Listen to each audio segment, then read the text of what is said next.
হা হে হু শব্দ লইয়া ডিম্বে গোপন হয় রাব্বানি কয় ডিম্ব কেডা। পরে জিজ্ঞাসা কি আল্লাহ আদমকে সৃষ্টি করেছেন, কিন্তু এর নকশাটা কোথায় পেয়েছেন? বলছেন এটা। এরপরে আগুন মাটি হাওয়া পানি নূর নাকি?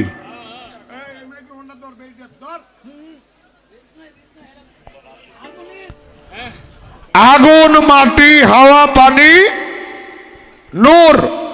এখানে তার কথা হলো এখানে ওজনটা কতটুক ছিল জিজ্ঞাসা না। আচ্ছা কোনটা কতটুকু এটা ভাগ করে দেই পরে রাখ।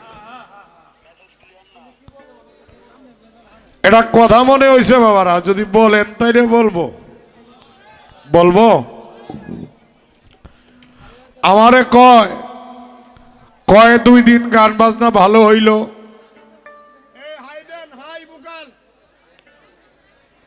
2 দিন গান বাজনা হইল, ভালো গান হইছে। এখন ওনার কথা হইল 2 দিন গান বাজনা ভালো হইছে কেনে, আজকে কি আপনাদের কাছে একটু কথা জিজ্ঞাসা করি। তারে যদিও প্রতিপক্ষ বলছি, আমি কি মা ছাড়া কোনো কথা কইছি? আপনারা বলেন তো। বলছি কানটা ক্লিয়ার রেখে গানটা শুনবা বাবা। বাউল গানে এসে আমার ফুলাবান আছে, জামাই আছে, বউ আছে, এইগুলি যদি মনে থাকে বাউল গান শোনা হয় না। আর প্রতিপক্ষ মানে কি তোমার এক পালা দিছে আমার এক পালা দিছে, তাহলে তো আমরা প্রতিপক্ষই। এটার জন্যই আমি বলছি বাবা যে প্রতিপক্ষ বন্ধু কেন, আমি তোমারে বন্ধু বলতে পারি না? বাবা আর মেয়ের মতো বন্ধু কি আরো আছে বাবা? আরো হয়। যদি বাবা মেয়ে ফ্রি থাকে তাইলে বাবা অনেক কিছু শেয়ার করে, মেয়ের অনেক কিছু বাবাকে শেয়ার করে, তাইলে এখানে কি বন্ধুর চরিত্র হয় না? তাইলে আমার বলাটা ভুল কোথায়? ধন্যবাদ জানাই তোমাকে। তো যাই হোক, এরপরেও তুমি যেহেতু বলছো বাবা, এই তোমরা এনে কি করো দেখো না একটু, সব আমার মেনটেন করতে হয়। যাই হোক, একটা বিষয় হলো 3টি প্রশ্ন আমাকে করেছেন, 3টি প্রশ্নের জবাব দেব। এর আগে একটা গান আমার শুনতে হবে। আগে আল্লাহর নকশা পাইলো কই, এটা আগে শুনো।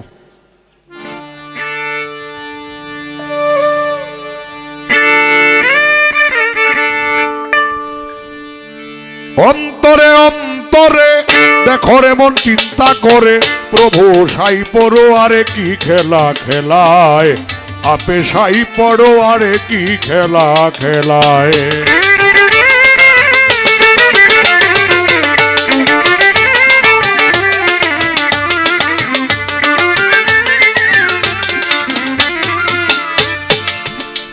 ওরে নিয়ে তোমায় সৃষ্টির ঘরে নানা রকম চিন্তা করে, বিচিত্র কৌশল করে জীবেরে বানায়।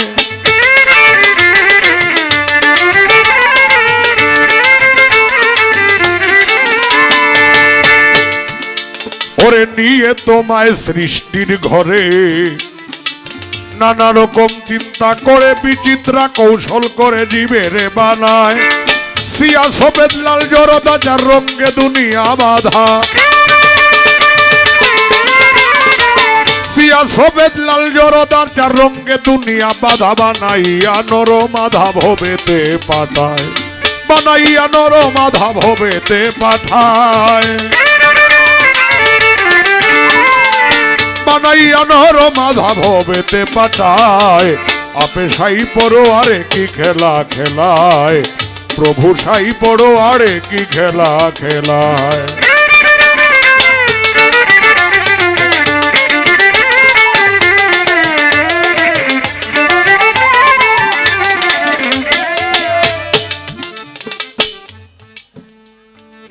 নিয়ে তোমায় সৃষ্টির ঘরে নানা রকম চিন্তা করে, বিচিত্র কৌশল করে জীবেরে বানায়। সিয়া সফেদ লাল জরদা চার রঙ্গে দুনিয়া বাঁধা বানাইয়া নরমাধা ভবেতে পাঠায়। ও জান্নাত মানুষের ভিতরেই মানুষ আত্মা দিয়া করেছে হুশ, কেউ যে রয়েছে সন্তোষ কারে বা কাদায়।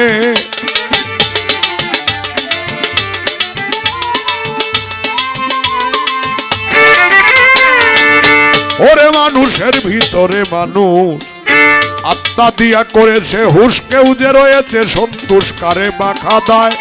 প্রথম করে নাভিকুণ্ড ঊর্ধ্ব পদে হেড মুন্ড, প্রথম করে নাভিকুণ্ড ঊর্ধ্ব পদে হেড মুন্ড। 310 দিন 10 দ্বন্দ্ব রেখে এক জায়গায়, 310 দিন 10 দ্বন্দ্ব রেখে এক জায়গায়, 310 দিন 10 দ্বন্দ্ব রেখে এক জায়গায়। প্রভু সাই পড়ো আরে কি খেলা খেলায়, প্রভু সাই পড়ো আরে কি খেলা খেলায়।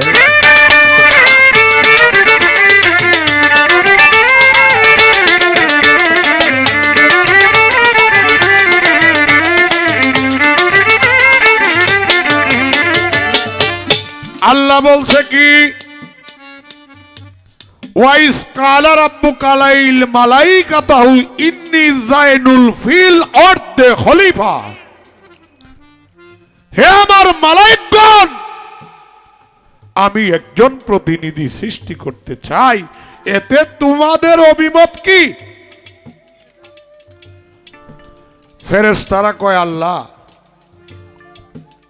কি দরকার মাটি ধারা প্রতিনিধি সৃষ্টি করে, আমরাই তো তোমার ইবাদতের জন্য যথেষ্ট।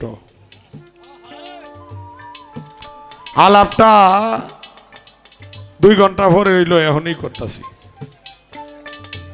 পরে কি আল্লাহ বলে ইন্না আলামুন মা তালামুন, আমি যাহা জানি নিশ্চয় আমি যাহা জানি তোমরা তা জানো না। মাটি আনতে পাঠাইলো, মাটি আনলো, মাটি দিয়া ফেরেশতাকে হুকুম করলো, ফেরেশতা এই পর্যন্ত বানায় অফ হয়ে গেছে। কোন পর্যন্ত?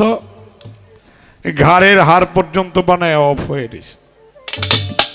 আল্লাহ কয় তোমরা পারতা না, বুঝিত হয়ে যাও গা। আমি আপনাদেরকে একটা কথা জিজ্ঞাসা করি, আপনাদের উত্তর আপনারা দেওয়াইলে আমার কোনো সমস্যা আছে? হ্যাঁ, আপনাদেরকে জিজ্ঞাসা করবো, আপনারা বলবেন তো? আস্তে রাখ, আপনারা বলবেন, মনে করেন এই পর্যন্ত বানায় যখন বন্ধ হয়ে গেছে, এইটার মধ্যে আমার 2টা কথা। আমি আনোয়ারের মতো আরো দেখতে এরকম মানুষ আছে না? আছে? হেগে যদি আমার বাড়িওয়ালিরে ডাক দেয় যে দরজা খুলো, খুলবে? কেলেগা একটু না একটু ভেদাভেদ আছে নাকি? ওরে লক্ষ কোটি আকার ধরে সাজিলে সাই নিরাকার, কি সুরত বানালে খোদা রূপ মিশায়ে আপনার। এই আল্লাহ কুদরতে দ্বারা আয়না বানাইয়া তার রূপ নিজে দেখে তার আদম বানাইলো। এই জন্যে জালাল কা গান গাইছে, স্বরূপ তোমার সেই রূপ বটে ঘটে ঘটে নিরঞ্জন, রূপের ঘরে ডুব দিয়া দেখ স্বরূপ যারা নাই সাধন। এই প্রথমেই স্বরূপ দেখে এই রূপ বানিয়েছেন আল্লাহ। এই কারণে আল্লাহ কোরআন শরীফে বলছেন ইন্নাল্লাহা খালাকা আদম আলা সুরাতিহি। আমি আল্লাহ যেরকম লক্ষ কোটি আকার আছে, আবার লক্ষ কোটি আকার ধরেও আমি নিরাকার হয়েছি। আমি যারে বানাইছি তারে তার মতোই বানাইছি, যারে বানাইছি তারে তার মতোই বানাইছি। কে আমার কথা বুঝতে কষ্ট হইছে? এই কারণে জালাল কা গান লেখছে, দেখিলাম দুনিয়া ঘুরে 2 সুরত এক মিল না পড়ে, লক্ষ কোটি আকার ধরে সাজিলেন সাই নিরাকার। এরপরে কি কইছে জানেন? যে মিশেছে এই রূপের সানে কালির লেখা আর কি মানে সাধক জালালউদ্দিনে জীবনে সার বুঝেছে একাকার। আমার মতো আর কেউ নাই। এই রূপটা কার? তা স্বয়ং স্রষ্টার। তাইলে যার রূপ সে বানাইবে, আবার তার কি দেহার কোনো দরকার আছে না? কোনো জায়গাতে হাওলাত করার প্রয়োজন আছে? একটা কথা দুইবার ফেসাল ভরাইলাম।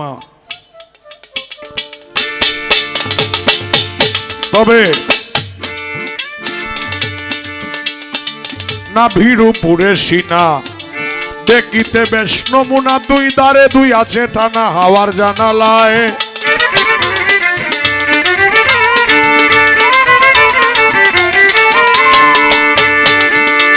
ওরে না ভিড়ু পরে সিনা দেখিতে বেশ নমুনা, দুই দারে দুই আছে টানা হাওয়ার জানালায়।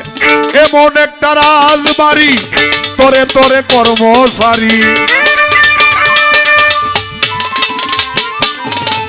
এমন একটা রাজবাড়ি তোরে তোরে কর্মচারী, তুলনারা মনের পুরি করা নাহি যায়, তুলনারা মনের পুরি করা নাহি যায়, তুলনারা মনের পুরি করা নাহি যায়। প্রভু সাই পড়ো আরে কি খেলা খেলায়।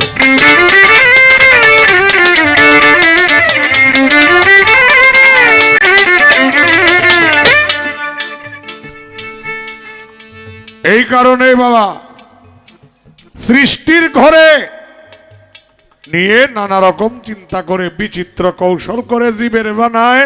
আল্লাহ নকশা করতে আনলো, জবাব তো পাইছেন নাকি? এখন আরেকটা রয়েছে কি? আগুন মাটি হাওয়া পানি নূর, কোনটার অংশ কি ছিল? বাজাইস না, রাখ, জবাব দিতে হবে। আল্লাহ চারজন ফেরেশতাকে মাটি আনতে হুকুম করেছিল। কয়জন? কে? জিব্রাইল, ইসরাফিল, মিকাইল, আজরাইল। কতজন হইছে? জিব্রাইলকে আল্লাহ বললেন মাটি আনতে যাও। মাটি আনতে গেল, মাটি বলল তুমি আমাকে ধরো না, আল্লাহর দোহাই লাগে। জিব্রাইল কয় রে, এই আরে, জিব্রাইল কয় যে আর আমার পক্ষে সম্ভব না, চলে গেছে। কিন্তু একটা জিনিস নিছে, কি জানেন? বাতাস। আসলো মিকাইল, মিকাইলকে মাটি ধরলো, মাটি কইলো আল্লাহর দোহাই লাগে আমাকে নিও না। মিকাইল চলে গেলেন, কিন্তু মিকাইলও খালি হাতে ফিরে নাই, নিয়ে গেছে পানি। ইসরাফিল আসলো মাটি নেওয়ার জন্য, মাটি বলে আল্লাহর দোহাই দেই। ইসরাফিল নিল না মাটি, কিন্তু একটা জিনিস নিয়ে গেছে, এটা হইল আগুন। কয়টা হইছে ভাই? বাহ, মনোযোগটা দেখলাম। তখন কি হইল? আসলো আজরাইল, এসে মাটিকে ধরলো, মাটি আল্লাহর দোহাই দিল। আর আজরাইল কয় তুমি যে আল্লাহর দোহাই দাও, আমারে তো হে আল্লাহ পাঠাইছে, তোমারে নিতাম। মাটিকে ধরলো, এটা একটা দলিল প্রমাণ করে। মাটিকে যখন থাপা দিয়েছিল জান্নাত, মাটিটা যখন সরাইছিল, মাটির ভিতরে আদি আদমের ছবি আজরাইলের সামনে পড়েছিল। মতান্তরে 40 দিন বা 41 দিন আজরাইল এখানে অজ্ঞান অবস্থায় ছিলেন।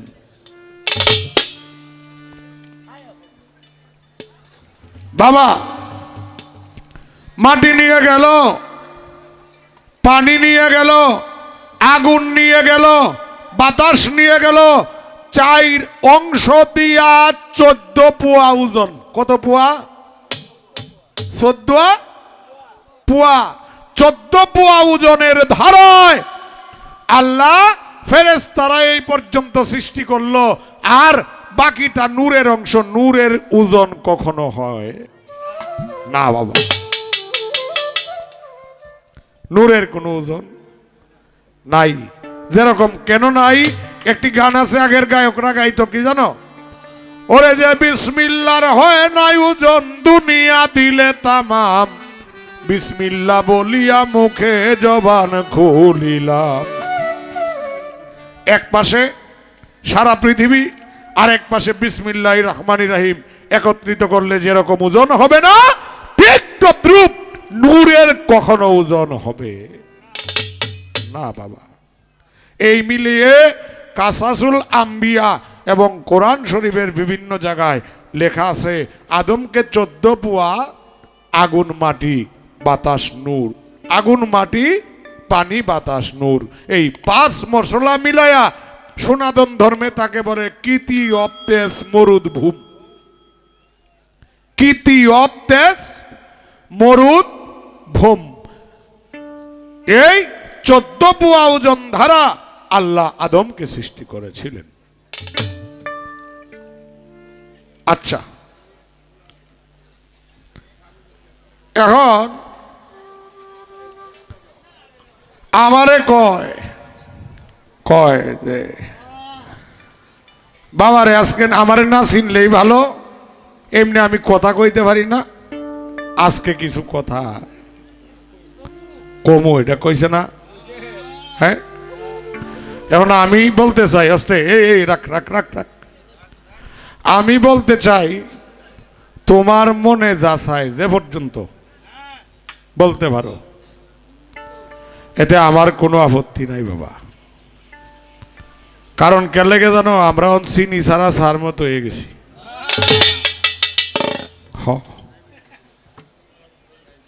কে লেগে জানো, এক লোক 15 বছর যাবত এক লোকের এনে চা খায়, আর একদিন রান্দা লয়ে গেছে চার দোকানে।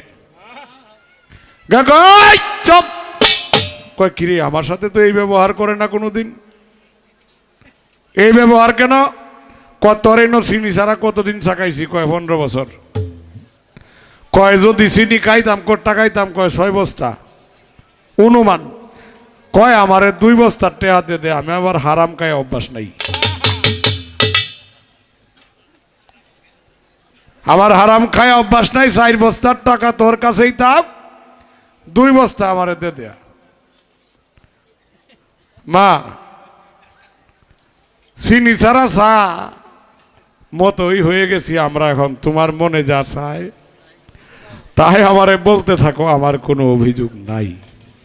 কিন্তু অভিযোগ নাই, অভিযোগ নাই নাই নাই নাই নাই এর মধ্যে যদি হয় বাবা, তাইলে কিন্তু ঝামেলা। সতর্ক না, এটা একটি উপদেশ।